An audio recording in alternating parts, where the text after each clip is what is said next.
Vroom, vroom, vroom. My name's Jessica, and I'm the prettiest motorcycle in the world. I'm just gonna sit here and not hurt anybody and mind my own business. Rah, I'm Angry Truck Guy, and I'm gonna drive around like a crazy maniac, and everyone else can just deal with it.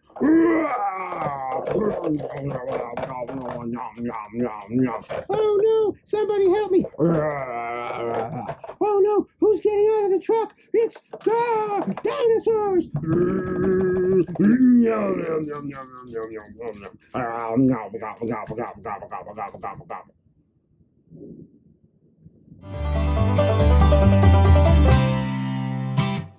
So, this happened. I know. Settle down. I wasn't even moving. All right? I'll spare you the details, but we have this to deal with now. When it happened, this whole thing was folded under. This was wedged hard against the tire. Now, the tire didn't even want to move. So luckily, I was pretty riled up and had super strength. And right here, where these little points are, they were out. So I was punching it in and trying to bring that down, and what that did was bring the front of this dent up off the tire enough to ride it home.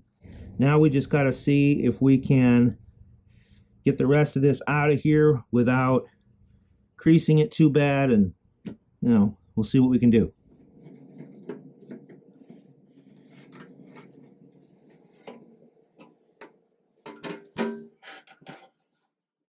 In case you're wondering, this is what it looked like before. So pretty. All right, this fender is steel. It's two pieces.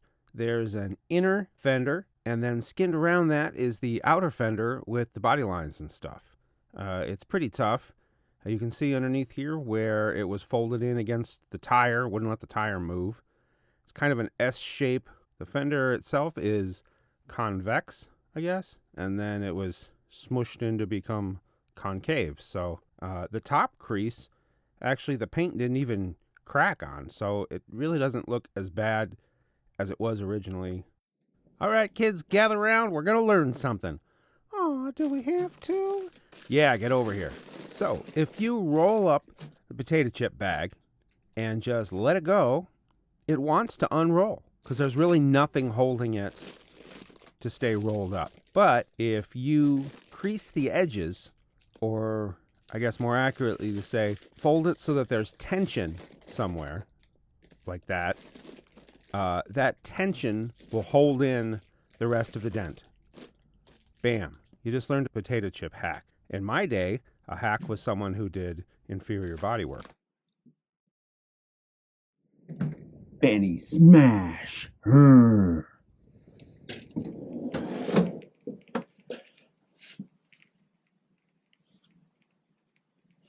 All right, the sandbag is really just to support it as you're banging on it. And I'm using a rubber mallet because I don't want to put a bunch of extra dents in it every time I pound on it. And it's just what I chose.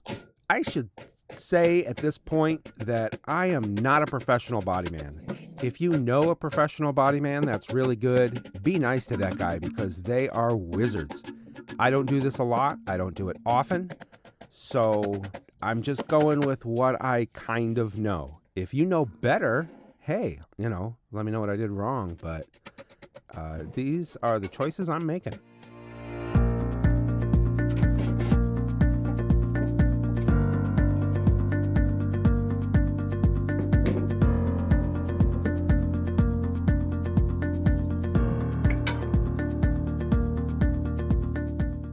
All right, now we're really just working the high spots, working the low spots. You just got to go point for point and try and tap it back into shape. You can't go too crazy. You don't want to stretch the metal. You don't want to bend the whole thing to where it can't get back in. But you just got to find the spots you can fix and go through it. You got to be patient. You got to feel what you're doing. You got to feel for the bumps. You got to feel for the dips.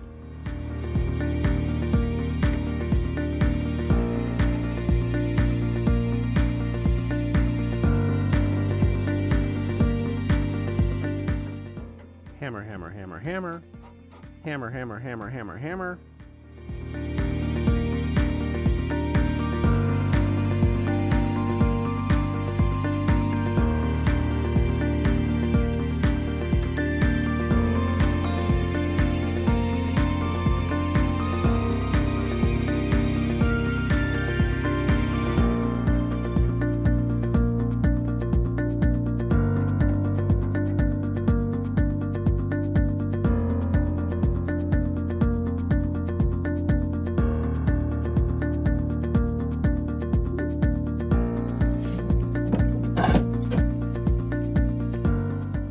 There's a warp in the side of this. I got to try and get the whole thing a little straighter before we go too much farther. The right tools for this job so far are small hammers and big wrench.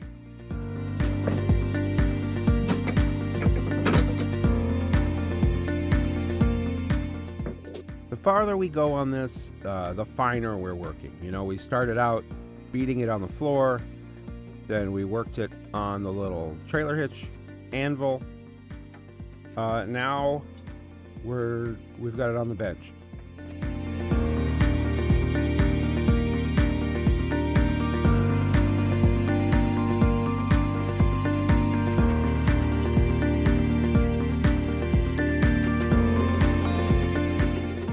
One thing that can help you when you're feeling for the high spots and the low spots, if you're not used to doing it and the texture of what you're feeling is messing you up, you can use a rag, and the rag will go over everything a little smoother, and it will let you concentrate on what you're feeling.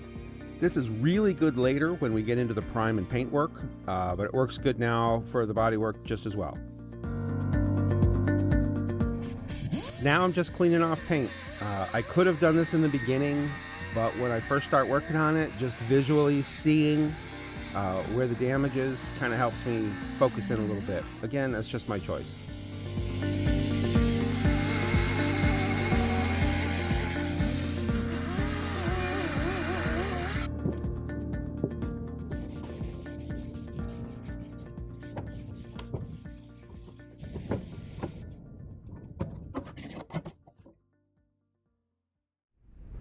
Now we got to get something straight. The word Bondo is used to describe just about all kinds of plastic body filler. Ironically, I am using actual Bondo brand for this just because it's a small job and I can go to the auto parts store and get a small can of this. I don't have to go to the body shop supply and buy a gallon if I don't need it, that kind of thing. And as long as you prep great, it's a fantastic product.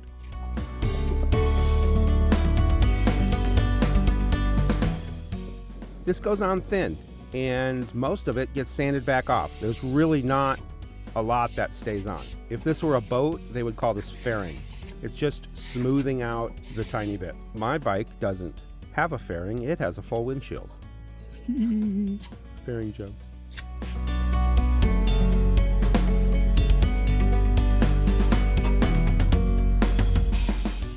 I can't find any of my Bondo spreaders. I don't know what I did with them. I think I used them maybe when I was tinting my neighbor's windows or something. I don't know. Anyway, I'm using this skinny little piece of plastic for this. It's working okay. I know it's dumb, but it's what I got.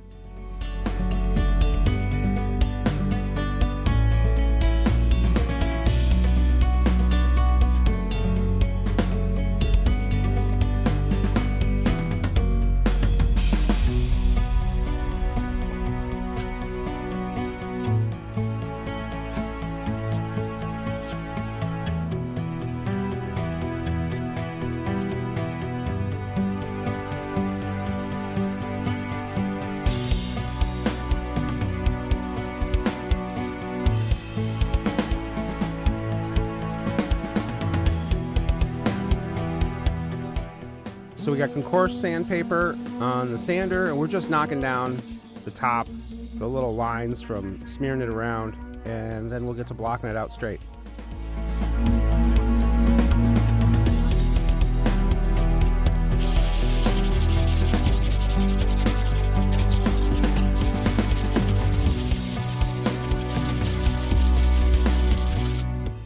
again, you have to feel what you're doing as you go along and just keep working at it. If you sand too much, then you'll have to do another coat, and just go at whatever pace is comfortable for you.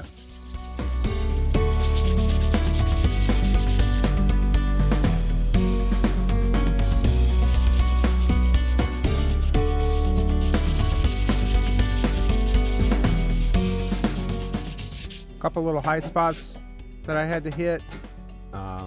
We got to work the body lines, make sure they're straight.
And that's the finished first coat. So you can see it's really not very thick. It's just skimmed on there enough to take out some of the waves, and the fender will be pretty that way.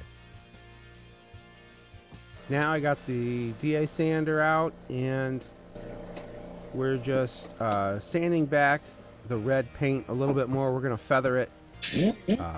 Eventually I'll blend the color and then clear the whole fender. But that edge where the old paint is going to show up if you don't feather it back nice and smooth it out.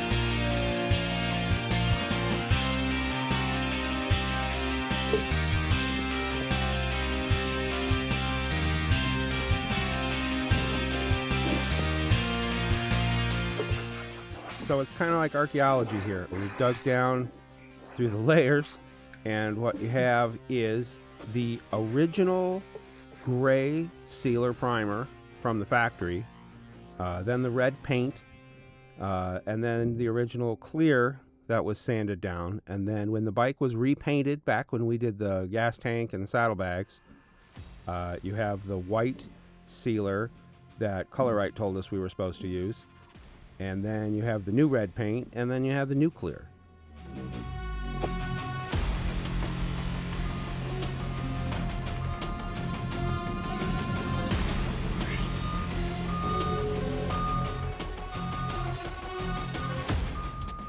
Shake, shake, shake.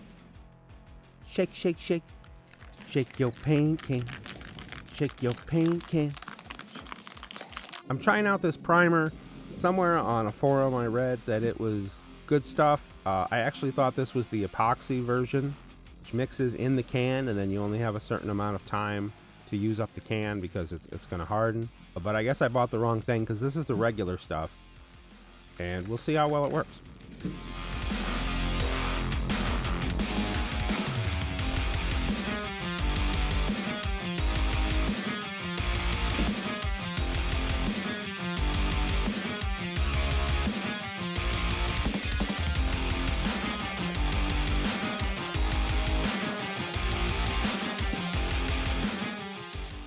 So I did do a second very fine skim coat of the bodywork where I had to tap those high spots down, but I don't think I showed quite all that. And this is actually the second coat of primer. And I wet sanded the first coat with 400 grit, and I'm wet sanding this second coat with an 800 grit because I'm expecting this to be the top primer coat. And the wet sanding is because the paper's so fine, you use water to keep it clean and to keep it from getting clogged up, and you keep your surface much nicer that way. It looks like I'm using pure Windex, but that's actually only a tiny bit of Windex that was left in the bottle, and I filled it with water. But I guess that's all the Windex you need to make it look like Windex.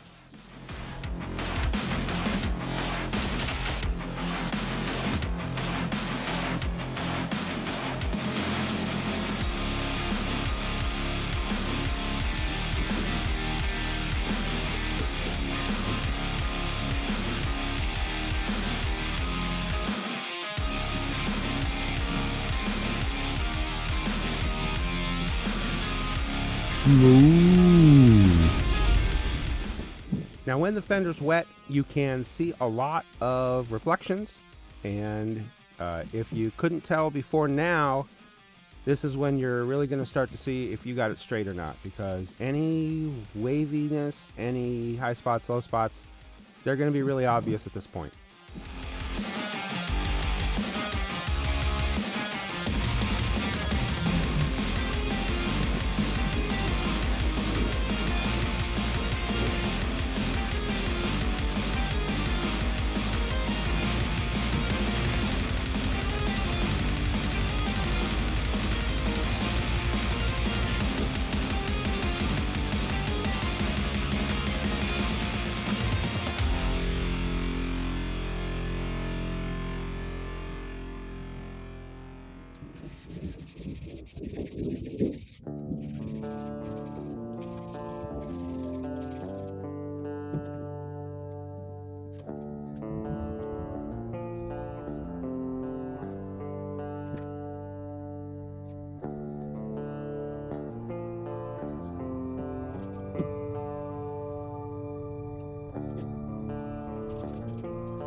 I'm giving a light sand to the rest of the fender as well, because when we seal and paint this, you're not going to want to stop in between coats and try to sand this thing down.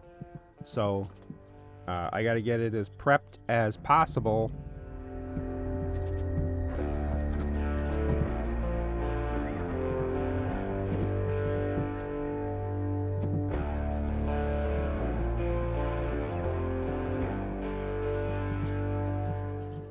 And after everything else, I'm hitting it with a gray scrubby pad. The inside there, and the edges, and the very inner quarters of the body lines, and around the little mounting brackets, anywhere, you know, that you just want to make sure it's scuffed up on top of the old clear. It also helps, you know, clean it and get it ready.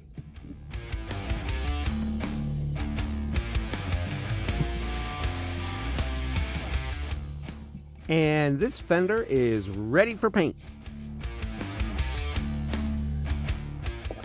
I'm cleaning out some random boxes, and I found some Bondo spreaders. Oh, better late than never. Well, that's that. We got it straight, mostly, anyway. Now we got to paint it. And that's going to be a whole nother thing. So, thanks for watching.